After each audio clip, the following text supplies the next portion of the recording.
पृथ्वी के अंदर ये प्रक्रिया आज भी जारी है और इस प्रक्रिया की वजह से समुद्र की गहराई में नए रॉक्स का बनना आज भी जारी है। पृथ्वी पर दो प्लेट्स के मध्य मौजूद इस क्रैक को कई जगहों पर देखा भी जा सकता है।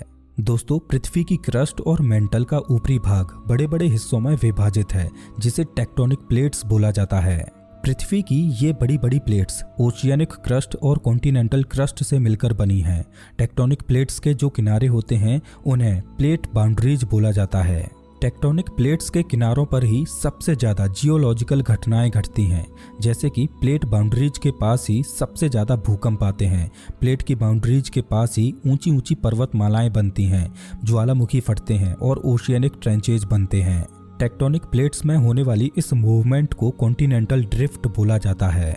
पृथ्वी पर दर्जनों प्लेट्स मौजूद हैं, जिनमें कुछ एक दूसरे से दूर जा रही हैं तो कुछ एक दूसरे की ओर बढ़ते हुए आपस में टकरा रही हैं। कोई कोई प्लेट इतनी बड़ी होती है कि उसके नीचे मौजूद हीट को बाहर निकलने के लिए कोई रास्ता नहीं मिलता, तो वो हीट उस प्लेट की क्रस्ट पर इतना प्रेशर लगाती है कि क्रस्ट को तोड़कर बाहर निकल आती है, जिसे हम ज्वालामुखी भी बोलते हैं। अब कॉन्टिनेंटल ड्रिफ्ट की इस प्रक्रिया में कुछ प्लेट्स एक दूसरे से दूर जाती हैं तो कुछ एक दूसरे में मर्ज होती हैं। जब दो प्लेट्स आपस में मर्ज होती हैं तो एक प्लेट नीचे खिसकती है और दूसरी प्लेट उसके ऊपर की ओर।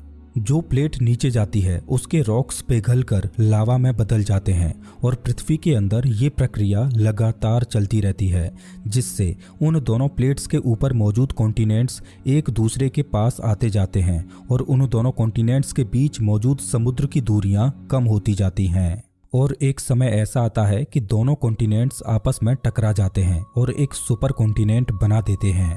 पेंजिया सुपर कॉन्टिनेंट पहले दो हिस्सों में टूटा, लॉरेशिया और गोंडवाना। कुछ करोड़ सालों के बाद ये दोनों सुपर कॉन्टिनेंट्स लॉरेशिया और गोंडवाना भी अलग अलग कॉन्टिनेंट्स में विभाजित होने लगे। साउथ अमेरिका अफ्रीका से दूर चला गया, नॉर्थ अमेरिका यूरोप से दूर चला गया, ऑस्ट्रेलिया अंटार्कटिका से अलग हो गया और आज से करीब 14 करोड़ साल पहले भारत अफ्रीका के साउथ ईस्ट से अलग हो गया। इस घटना से कहीं पर बड़ी बड़ी वैली बनने वाली थी तो कहीं पर बड़ी बड़ी पर्वतमालाएं। जिस जगह से प्लेट्स एक दूसरे से दूर जा रही थीं वहां पर बड़ी बड़ी घाटियां बनी और जिस जगह पर दो प्लेट्स आकर मर्ज हो रही थीं वहां पर पर्वतमालाएं बनी। ऐसा इसलिए हुआ कि जब दो प्लेट्स एक दूसरे से मर्ज हुई तो एक प्लेट दूसरी के ऊपर चढ़ने लगी और ऊपर उठने लगी, जिससे बड़ी बड़ी पर्वत श्रृंखलाएं खड़ी हो गईं।